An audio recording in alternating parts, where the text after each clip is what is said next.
If you've ever struggled with transpositions, fear not. It isn't really hard, it's just secret code, and today I am going to decode it for you. Every conductor has had this moment. The chord's wrong, the balance is off, and you know it's a transposition issue, but you can't fix it fast enough. Let's fix that. Today we're going to do a focused, conductor-centered mini lesson on wind instrument transpositions, the kind of practical understanding you need for score study, efficient rehearsal communication, and quick, in-the-moment problem solving. So here's the big idea. I want you to keep this chain in your mind all the way through.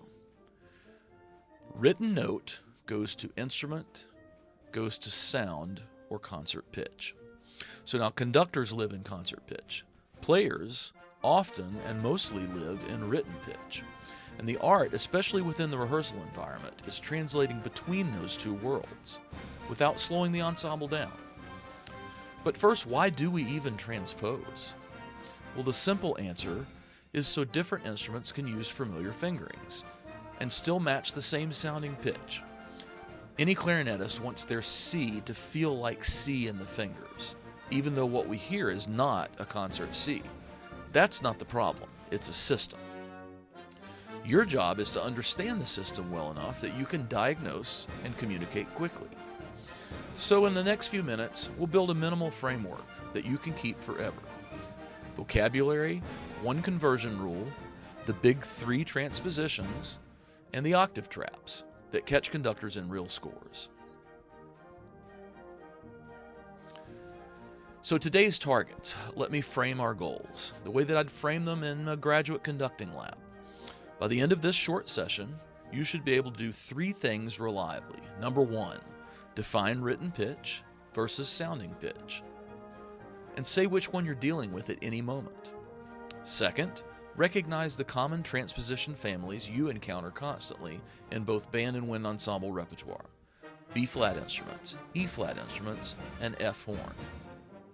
Third, convert concert to written and written to concert, quickly and correctly, not eventually, quickly, because rehearsal demands speed. So here's the flow for our time. We'll start with the concept, written versus sounding. Then we'll learn what I call the flip rule, which is the fastest way to go from what's on the page to what you hear and back. Then we'll memorize the big 3 families. We'll do 2 guided practice rounds, 1 concert to written and 1 written to concert. Then we'll cover octave gotchas, and I'll show you how to use the reference chart to verify anything unusual. Finally, we'll do a quick exit ticket so that you can test whether you can do this under mild pressure. And one practical tip right now: keep a 1-page transposition chart on your stand during score study. Not because you can't memorize it, but because you want accuracy and speed, especially when you're dealing with less common instruments or octave transpositions. Now let's talk about some vocabulary. This is where conductors either get clarity or stay fuzzy. On the left, written pitch. That's the note name printed in the part. So if the clarinet part has a C on the page, the clarinetist sees C, fingers C, and thinks C. That is written pitch. On the right, sounding pitch or concert pitch. That is what actually comes out of the instrument, the pitch that you would match on the piano, the pitch you'd label in a full score. In concert pitch, the pitch the audience hears. So here's the essential example. A B-flat clarinet sees written C, but what comes out is concert B-flat. So the transposition is describing the relationship between written and sounding. In this case with the clarinet, written C is B-flat. Written C is on the B-flat clarinet and sounds B-flat.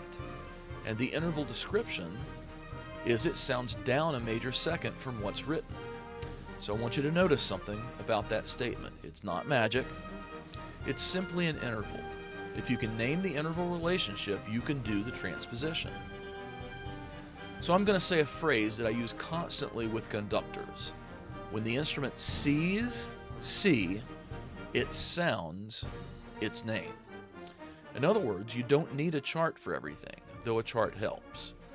You need clean mental ideas. What's written, what's sounding, what's the interval, and which direction. We're going to build that direction logic next because this is where most mistakes happen. People mix up whether they're going written to concert or concert to written. So next is the flip rule. Here's the simplest conductor's conversion rule I know, the one that keeps you from getting turned around. If the instrument sounds down an interval, then to write from concert pitch, you transpose up by that same interval. Let's break that into two pathways. Pathway 1 is written to concert. When you're going from what's on the part to what you hear, you use the chart direction as is. So if the chart says the instrument sounds down a major second, then written C becomes a concert B flat. You go down. But pathway 2 is concert to written. When you're starting in concert pitch, like when you're studying a score, or you're giving a rehearsal instruction like clarinets, you have a concert E flat, then you flip the direction. Down becomes up. So if the instrument sounds down a major second, then concert to written is up a major second. Now I want you to memorize that shortcut at the bottom because it's rehearsal gold. Down to sound, up to write. If you keep those two phrases in your head, you'll get 90% of what you need correct under pressure. So now the big three for the wind band world. Now we come to what I call that big three. If you memorize these, you cover most of the daily reality of band transposition. First, B-flat instruments. Examples are B-flat clarinet, B-flat trumpet or cornet, B-flat soprano saxophone. On these instruments, written C sounds B-flat. That is down a major second. So if you're going concert to written for B-flat instruments, you go up a major second. Here's what that means in rehearsal language. If you want a B-flat clarinet to produce a concert B-flat, I should tell them to play written C. Or if I want them on a concert A, they're looking at a written B. It becomes very fast once you learn it and you get all these intervals in your head linked up. Second is the E-flat instruments. Some examples are alto saxophone, and in some settings, E-flat alto clarinet. So written C sounds E-flat. That's down a major sixth. So concert to written for E-flat instruments is up a major sixth. This one is the most common place conductors hesitate. A major sixth feels larger than a major second, but it's the same process, just a larger interval. Third is horn. This is the classic orchestral and wind ensemble transposition, horn in F. Most commonly sounds down a perfect fifth, so written C sounds an F, down a perfect fifth. Concert to written for horn in F is up a perfect fifth. Now, I want to say something as a conductor, because this is where score study gets real. If you can do these three quickly, you can identify who has chord members, who has doublings, and you can diagnose balance issues, and give rehearsal cues that are in the player's language without confusion. One reminder, always confirm octave additions. Some instruments don't just shift by an interval. They shift by an interval plus an octave. We'll handle that in a few minutes, because that's the second major place conductors get burned in these scores. But first, let's practice. We're going to do it the way I do it in a studio class. Quick, spoken, interval first. All right, concert to written. This is the conducting world, because we tend to think in concert pitch. Remember the directions. Use the flip rule. If an instrument sounds down, then to write from concert, you go up. I'm going to read each one. I want you to pause and answer, either out loud or in your head, before I give you the solution later. Number 1, concert B flat. In order to hear concert B flat, the clarinet writes. So now say the process. B-flat clarinet sounds down a major second. So concert to written goes up a major second. Concert B-flat up a major second is C. Number 2, concert E-flat. Alto saxophone in E-flat writes, so take a concert E-flat. In order to get them to sound that on an alto saxophone, you must write, E-flat instruments sound down a major sixth. So concert to written goes up a major sixth. Concert E-flat up a major sixth is C. So notice what just happened. Both B-flat clarinet and E-flat alto sax write C, but they produce different concert pitches. That's the nature of these transposing families. Now number 3, concert C on French horn. To hear concert C on French horn, you must write, think it through, horn in F sounds down a perfect fifth. So concert to written goes up a perfect fifth. Concert C up a perfect fifth is G. Now the pro tip's at the bottom, and it's not fluff. I want you to say the interval out loud. Up a major second, up a major sixth, up a perfect fifth. That's how you make it automatic. If you want the full answers, they're on the last slide, and you can look at them now. For now, let's do the opposite direction. So we're going to go written to concert. This is what you do when you're looking at a part and asking, what is this sounding? So follow the chart direction. If the instrument sounds down, move down for the concert pitch. Number 1, B-flat trumpet has a written C. The concert pitch, or the pitch that you will hear, will be. So if you think it through, B-flat sounds down a major second. So written C becomes concert B-flat. All right, number 2. Alto saxophone in E-flat sees a written G. What pitch will we hear? So E-flat sounds down a major sixth. So go down a major sixth from G. G down a major sixth is B-flat. This is a great example where conductors often default to counting rather than hearing the interval. But the interval approach is much faster. Once you know the family and the interval, you just apply it. So let's try number 3. Horn in F has a written D. They see D. What concert pitch will we hear? So horn sounds down a perfect fifth. So a written D down a perfect fifth is G.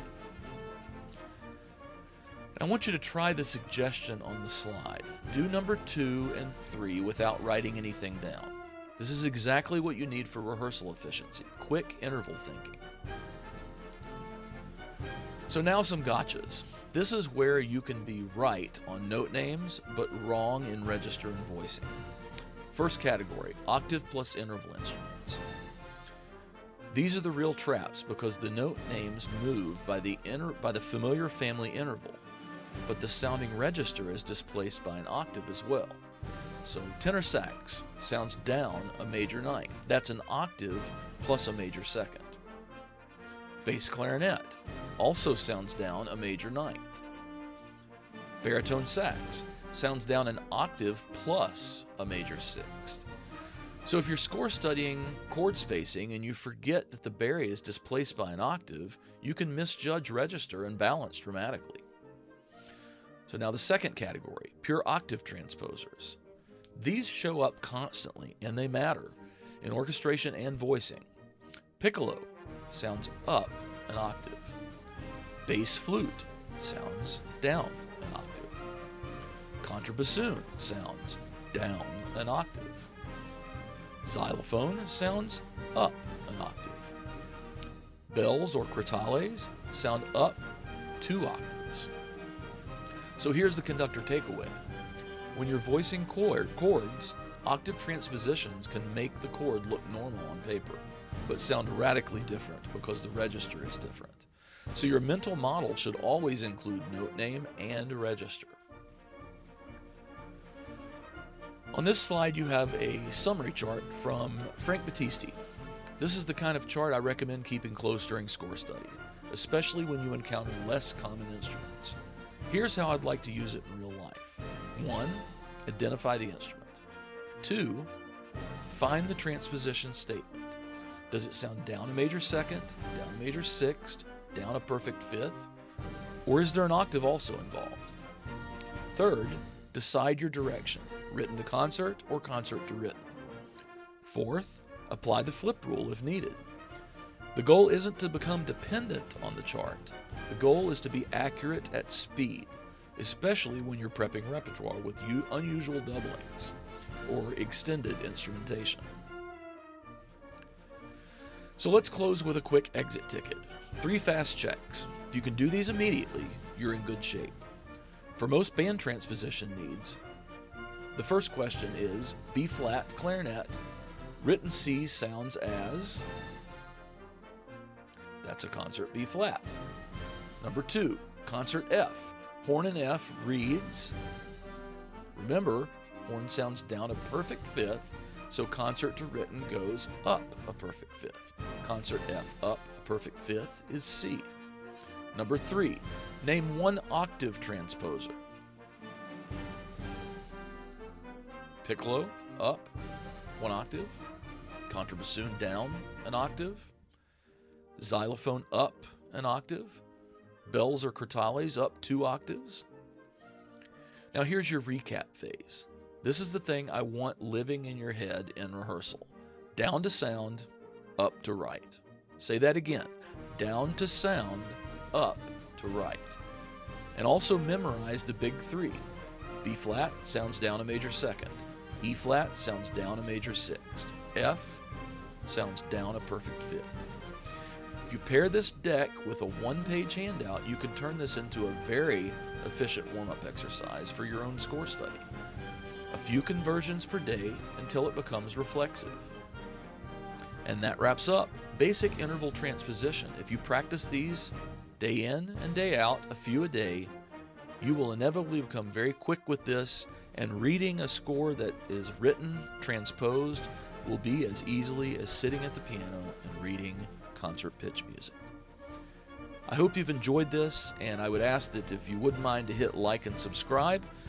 I try to put out videos at least once every week of new ideas that will help you both become a better conductor, a better band director, and a better musician. Thanks a lot. Have a good one.